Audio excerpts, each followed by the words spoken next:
Hey everyone, we're going to look at the glycol system for your bottoms up draft beer dispensers and how we keep the lines cooled.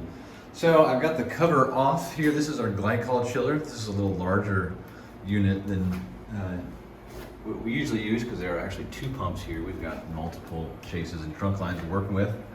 But there is, we have the sight glass here. So we can see there is a mixture of water and propylene glycol in there. The glycol is kind of it's clear and almost like a little syrupy, kind of sticky texture to it. Think of it in really basic terms as like a food grade antifreeze.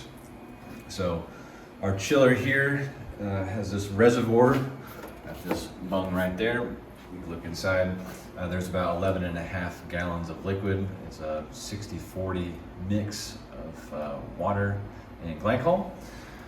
So how it works essentially is once this is on, it circulates the glycol through this black strand here into our main trunk run, and it will loop there and go back around. So first we can talk about this first strand that's coming off. That is just insulated with two hoses here, a red and a blue. I look at it as a sort of a send and return. And so the glycol gets sent up through these tubes, and then we splice this two-product trunk into our main beer trunk here. And the inside of our big trunk line here, it looks kind of like this. So this is I believe an 8-product. So we've got our red and our blue, our glycol lines. So if you can imagine, in all this insulation here, it's coiled up and looking just like this. So our glycol is being circulated through the run and even up to our dispenser through these red and blue tubes, and everything's touched, all these different multicolored ones. These are different flavors of beer. So every inch of beer is being chilled simultaneously. So let's do a quick comparison here again. So we have this, it's on. It circulates through here, and then it starts a gigantic loop from end all the way up to the dispenser. And at the dispenser, if I can find my light here. So this is a 5-product countertop that we're working with here. On the underside, you can see, so that big white tube right there is where this line of the chase comes through, or the trunk line. So this smaller one leading up to our hole is our 4-inch hole. So within this right here is all of our softer, they're more pliable dispenser lines leading out and meeting up with those harder lines there.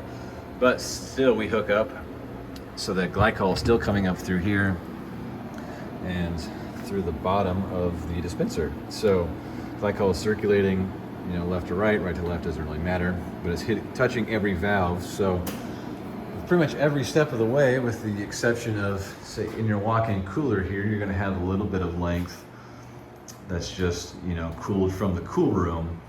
And then right about this point where you can see this U, that's where glycol is starting to hit. So this run that we've got here is probably, with both ends down there, it's gonna be around 40 feet, which is pretty average for a long draw.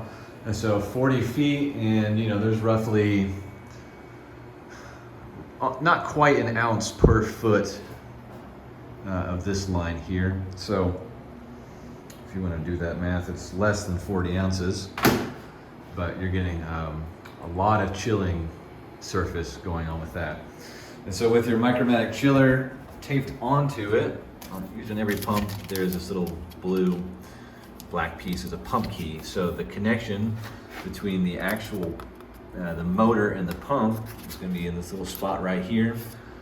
Over a handful of years, these can just naturally wear and tear, so you might have to replace one of those. And then again, you've got this sight glass right here. That shows you if your level is getting low for whatever reason, or if somehow there's a leak, you'll notice because this thing will start dropping down. And you can easily refill it just by popping this bung off here and doing a mix of propylene, glycol, and water. You got an overflow there. And you've also been given, with your new chiller, the manual for it. Let's see if I can find, there we go. So the manual will look kind of like this, and this will go over every model in it, all the different specs for it, as well as maintenance, how to lower the temperature if you need to, changing out any parts, and troubleshooting in contact as well.